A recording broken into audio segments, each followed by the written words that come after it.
Hello मेरे दोस्तों, स्वागत है आप सभी का आपके अपने YouTube channel SS study material पर। दोस्तों हम लोग देख रहे हैं सेमेस्टर 2 का सेक डिजिटल एजुकेशन का एक बहुत ही इंपॉर्टेंट क्वेश्चन जो है डिजिटल प्रणाली का अर्थ और विकास का वर्णन करें। क्वेश्चन को एक बार आप अच्छे से समझ लीजिए कि डिजिटल प्रणाली का अर्थ और विकास का वर्णन कीजिए। डिजिटल प्रणाली क्या है, उसके अर्थ को बताना और उसका विकास किस तरह से हुआ उसका वर्णन करना है। ठीक है, बहुत ही आसानी से हम लोग समझेंगे इस क्वेश्चन को। अगर चैनल पर नए हैं तो चैनल को सब्सक्राइब कर लीजिए, साथ ही अपने दोस्तों तक इस वीडियो को शेयर कर दीजिए। आइए समझते हैं इसके आंसर को। सबसे पहले हम लोग समझेंगे डिजिटल प्रणाली का अर्थ होता क्या है। तो क्या लिखा है कि डिजिटल प्रणाली ऐसी प्रणाली है जो डेटा को बाइनरी संख्या प्रणाली, जिसको बोलते हैं जीरो से एक, मतलब जीरो या फिर एक में, जीरो और एक से उसको दर्शाया गया है। कंप्यूटर में जो नंबर्स दिखाए जाते हैं वो बड़े नंबर को वो बाइनरी सिस्टम में बदलकर जीरो और एक में बताता है। ठीक है, वही लिखा है कि डिजिटल प्रणाली ऐसी प्रणाली है जो डेटा को बाइनरी संख्या प्रणाली के रूप में उपयोग करती है। इसमें सूचना को इलेक्ट्रॉनिक संकेतों के रूप में प्रोसेस किया जाता है। ये इसका अर्थ हो गया। ठीक है, फिर यहाँ पर जो आप देख रहे हैं डेटा, आप यहाँ पर देख रहे होंगे कि डेटा और फिर उपयोग। तो डेटा इसमें किस तरह का होता है, तो आपका अक्षर हो सकता है, संख्या, चित्र और वीडियो आदि, ये सब डेटा इसमें रह सकता है।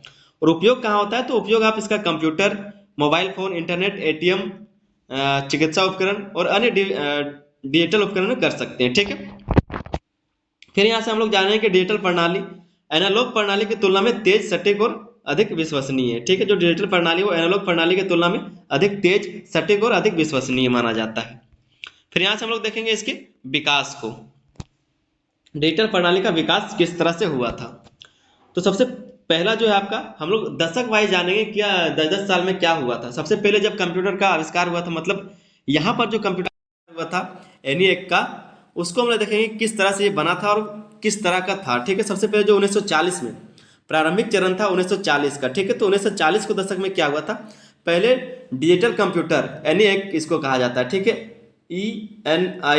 ENIAC का विकास हुआ। यह बड़े आकार के और धीमे थे, मतलब ये जो है बहुत बड़ा था और बहुत ही धीरे धीरे काम करता था ये। ठीक है, ये कब का बात हो रहा है, तो 1940 के दशक का ये प्रारंभिक चरण है। ठीक है, इसमें क्या होता था, तो बाइनरी सिस्टम का उपयोग होता था। जैसे डिजिटल सिस्टम की नींव बाइनरी गणना पर आधारित थी। डिजिटल सिस्टम का जो नींव था वो बाइनरी गणना पर ही आधारित था, मतलब उस समय भी बाइनरी सिस्टम का ही उपयोग होता था।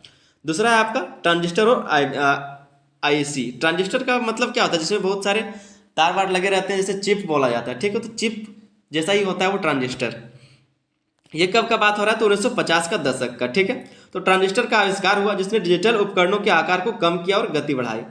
ट्रांजिस्टर किसको बोलते हैं, तो जिसमें एक छोटा सा चिप जैसा होता है वो ट्रांजिस्टर, आप लोग जानते ही होंगे। उसमें क्या हुआ, उसका जब आविष्कार हुआ तो जो बड़े बड़े कंप्यूटर होते थे या फिर जो बड़े बड़े चीज़ होते थे उसको छोटा करके, जब विद्युत का फ्लो हुआ, विद्युत का प्रभाव अच्छा हुआ, जहाँ पर आप चाहे उसको जो भी डालना चाहे उसमें डाल सकते हैं। तो ये जब छोटा ट्रांजिस्टर का आविष्कार हुआ तब ये सब आकार भी इसका छोटा हुआ। वही लिखा है 1950 का दशक में कि ट्रांजिस्टर का आविष्कार हुआ जिसने डिजिटल उपकरणों के आकार को कम किया और गति बढ़ाई, जिसने गति भी बढ़ाया और जो आकार उसको भी छोटा किया गया। फिर 1960 का दशक में क्या हुआ, 1960 के दशक में क्या हुआ, तो एकीकृत सर्किट जिसको बोलते हैं आईसी का उपयोग शुरू हुआ। डिजिटल उपकरण छोटे, सस्ते और अधिक कुशल बने। ठीक है, एकीकृत सर्किट ये भी एक चिप जैसा ही रहता है। इसको क्या, इसमें क्या होता है, तो एक डिजिटल उपकरण जैसे छोटे या फिर सस्ते, अधिक कुशल बने। इससे क्या हुआ, तो कुशल बना चीज, जो हम लोग जहाँ पर सब कुछ बड़ा आकार था, धीमे काम करता था, ये सब कुछ आने के बाद क्या हुआ, तो ये सब कुछ आसानी हुआ, काम करने में आसानी हुआ। साथ ही में जो आकार छोटा था, आकार जो बड़ा था उसको छोटा किया गया। वही लिखा है कि 1960 में, पहले आप 1950 को देखिए, 1960 में क्या हुआ था, एकीकृत सर्किट जिसको आईसी का उपयोग शुरू हुआ, जिसमें डिजिटल उपकरण छोटे, सस्ते और अधिक कुशल बने। ठीक है, जब फोन आने लगा था, लगभग मतलब जब फोन के जैसा आपके पास मॉनिटर आने लगा था, कंप्यूटर वगैरह आने लगा था, उस समय का बात हो रहा है, जब बड़ा कंप्यूटर के बाद छोटा कंप्यूटर आया था। तीसरा है आपका माइक्रो प्रोसेसर का आविष्कार। माइक्रो प्रोसेसर का आविष्कार हुआ 1970 के दशक में। ये सब आपको याद रखना है कि 1940 में क्या हुआ था, 1950 में क्या हुआ, 1960 में क्या हुआ, 1970 में क्या हुआ, 1980-90 में क्या हुआ, 2000 में क्या हुआ, ये सब आपको याद रखना है और ये सब आपको लिखना है, वही पूछा भी गया है। तो माइक्रो प्रोसेसर का आविष्कार हुआ 1970 के दशक में। माइक्रो प्रोसेसर के विकास ने डिजिटल प्रणाली को नई ऊंचाई दी। इसका उपयोग कंप्यूटर, मोबाइल और अन्य उपकरणों में होने लगा। इसका जो उपयोग है वो कंप्यूटर में, मोबाइल में या फिर अन्य जो उपकरण है, डिजिटल उपकरण है, उसमें होने लगा था माइक्रो प्रोसेसर का इस्तेमाल। ठीक है, उसके बाद हम लोग यहाँ से देखेंगे, चौथा नंबर पॉइंट है आपका इंटरनेट और नेटवर्किंग। तो 1980-90 का ये बात हो रहा है, 1980-90 का बात, ठीक है, 1980-90 का दशक में। तो इंटरनेट और वर्ल्ड वाइड वेब का विकास हुआ था। इंटरनेट और वर्ल्ड वाइड वेब का विकास हुआ था, जहाँ पर दुनिया के कोई भी लोग वेब का वेबसाइट को खोल सकते हैं, मतलब उस तरह का जो विकास हुआ था, इंटरनेट का विकास हुआ था। तो डेटा के आदान प्रदान में ये क्रांति आई गई, डेटा का जो है आदान प्रदान में इसका क्रांति आया था, उस टाइम का बात हो रहा है। पांचवा जो आपका पॉइंट है वो आधुनिक युग, मतलब आज का युग, 2000 और उसके बाद, मतलब 2000 और उसके बाद आज का युग, ठीक है। इसमें लिखा है कि smartphone, cloud computing, artificial intelligence और इंटरनेट ऑफ थिंग्स ने डिजिटल प्रणाली को और उन्नत बनाया है। मतलब आज का समय में आप देखेंगे तो स्मार्टफोन, क्लाउड कंप्यूटिंग है, क्लाउड स्टोरेज जो है आप वो सब देख सकते हैं, आर्टिफिशियल इंटेलिजेंस या फिर इंटरनेट ऑफ थिंग्स, डिजिटल प्रणाली को क्या क्या उन्नत बनाया है, मतलब बड़ा क्या है, तेजी से बनाया, आगे बढ़ाया है। डिजिटल तकनीक का उपयोग शिक्षा, स्वास्थ्य, बैंकिंग, मनोरंजन और व्यापार जैसे हर क्षेत्र में होने लगा है। और आज क्या हुआ, तो डिजिटल तकनीक का उपयोग शिक्षा में, स्वास्थ्य, बैंकिंग, मनोरंजन और व्यापार जैसे हर क्षेत्र में होने ही लगा है। यहाँ से हम लोग देखेंगे डिजिटल प्रणाली के लाभ को। क्या लाभ है डिजिटल प्रणाली का, तो तेज और सटीक डाटा प्रोसेसिंग होता है इसमें। आपको कोई भी चीज़ लिख के रखने का जरूरत नहीं है, सब कुछ वैसे ही प्रोसेस हो जाता है। अगर आपने उसमें अगर डाल दिया वो प्रोसेस होते रहेगा।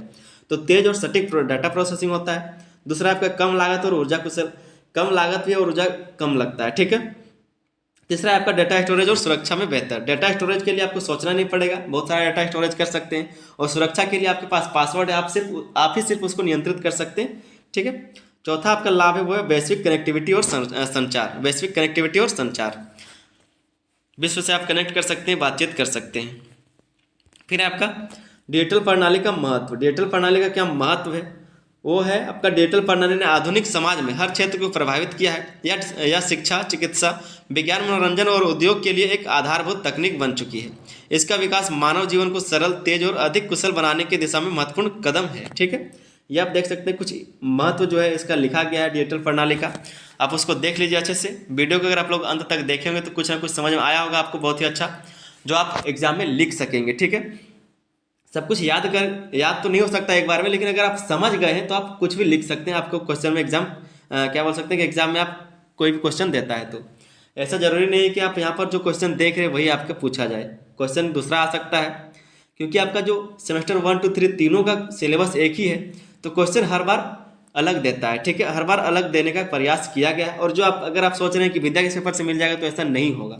विद्या के पेपर से बहुत कम चांस है कि आपको मिल जाएगा, क्वेश्चन अलग ही रहेगा, ठीक है। तो आप लोग समझने पर ध्यान दीजिए, जो भी बताते हैं उसको समझिए और जैसा हो सके आप एग्जाम में लिख के आइए, ठीक है। चलिए मिलते हैं, तब तक के लिए धन्यवाद, जय हिंद।